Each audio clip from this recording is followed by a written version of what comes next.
from Texas, and I was reading the book Trees of North America and the Birds of North America. And Tree of North America have all the trees, pictures on the right-hand side, and left-hand side, the explanation of those trees and this map where you can see those. And so it's very, very convenient, what is suitable trees, what chances are to see the special trees, and it's all listed here like this.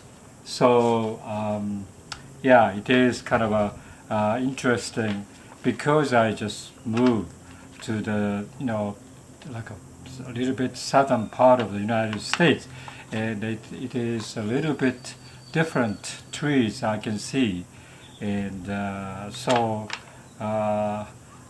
very interesting. The environment changes, and the residents of that particular environment has adapted their lifestyles or their, according to their physiology. They are most happier in that particular area. So birds in the same way. I already found two birds that I never seen before, and they're very, very common here, which is white-winged dove. I think white-winged dove.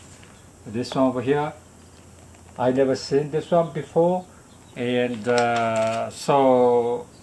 if you see them, it's kind of striking that when they fly and you see that this white tail and white wing part of it, and it's very pretty. And this is very, very common. Matter of fact, it's the Mexico and like a southern Texas area kind of common here. Okay, and the other one is the Great-tailed Grackle. Great-tailed Grackle here, also very, very common. This is the birds that you can hear them when you're walking along the street, and all of a sudden it's and that noise there. And this particular grackle has it's a long, long tail, and usually I can see common grackle, which is this one over here, which is very common and pretty much all over the United States. But this one also common is like a southern part of the United States. I have never seen that in Colorado, so it is interesting to see the different birds live in a different area. So I have been kind of observing and witnessing all these different fauna and trees, flowers, and birds, and all kinds of stuff here, and kind of open-eyed, and those indigenous species love to live in that particular area, and I think it's suited for them.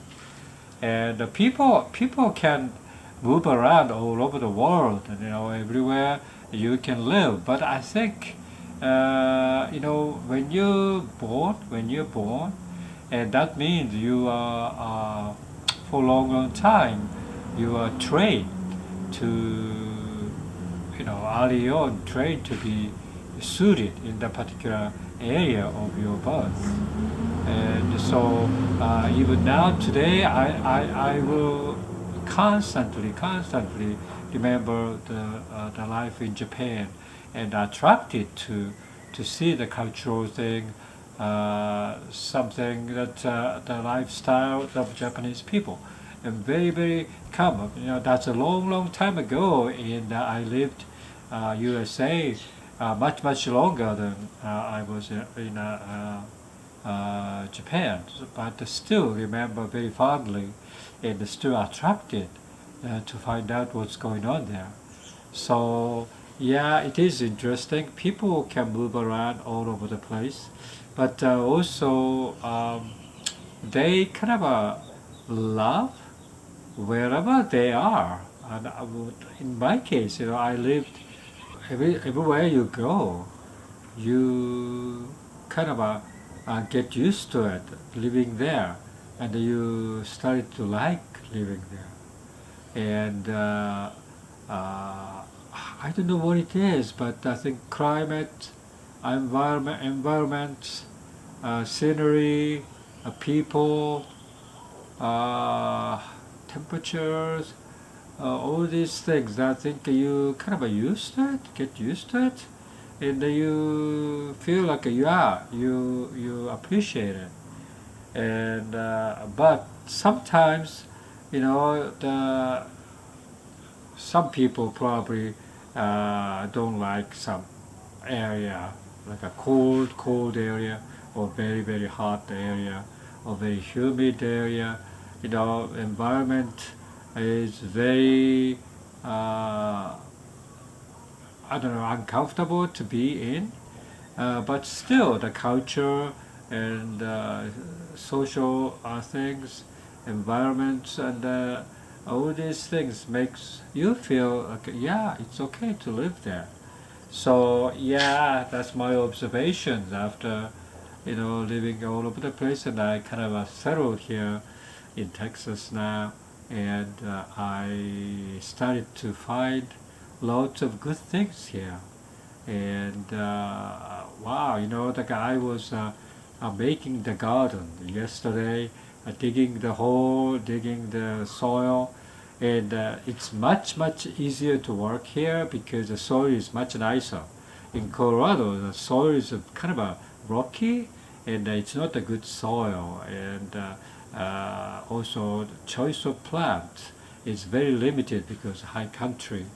But here, it's like a choice of plant is wider, more available here probably, and the flowers and so forth. It's much easier to grow here probably because of the warmer temperature, and so I got excited. I have been a long time gardener, and every time in Michigan, for example, I try to plant the Japanese cherry trees like a kwanzan and some weeping cherry trees, and very unsuccessful.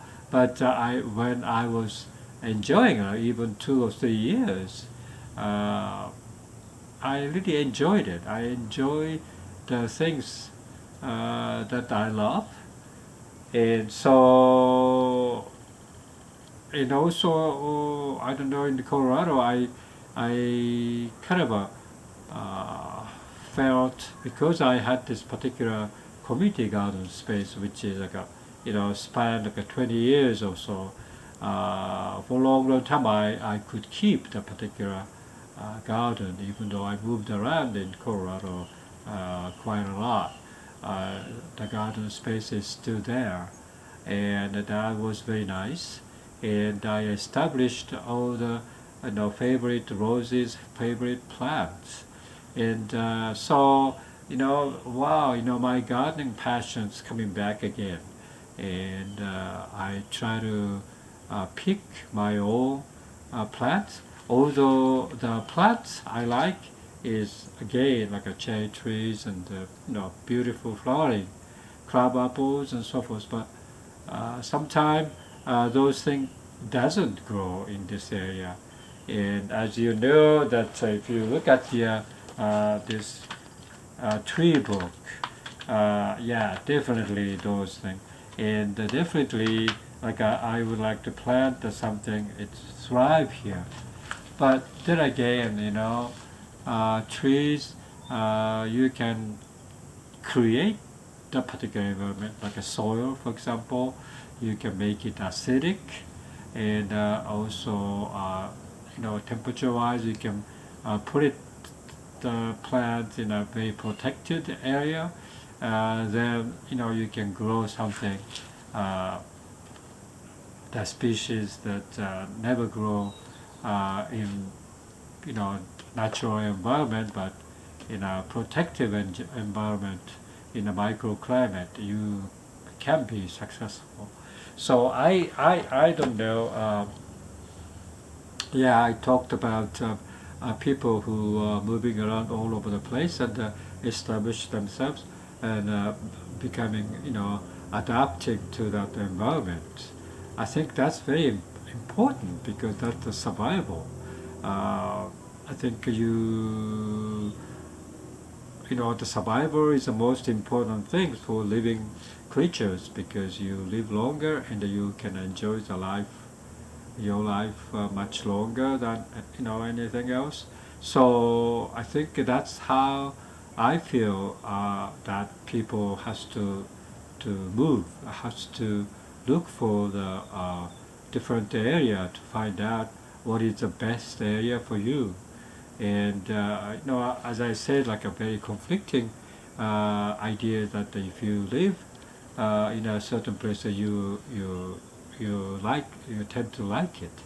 Everywhere you go, in Japanese, I say like a sumeba miyako. If you live in this particular place, you always feel like this is like your favorite capital, Kyoto. Kyoto at that time probably the most fabulous, beautiful place in Japan, and many people wants to go there. So Sumebe Miyako is gives you that particular sentiment that if you so that's my thoughts, and this is the second video of me started to live in Texas, and there's lots of amazing things here, and so I have to kind of find one by one, and just like birds I told you, and trees and shrubs, all these things are kind of interesting to find out. Yeah, so I got excited. Okay, see you.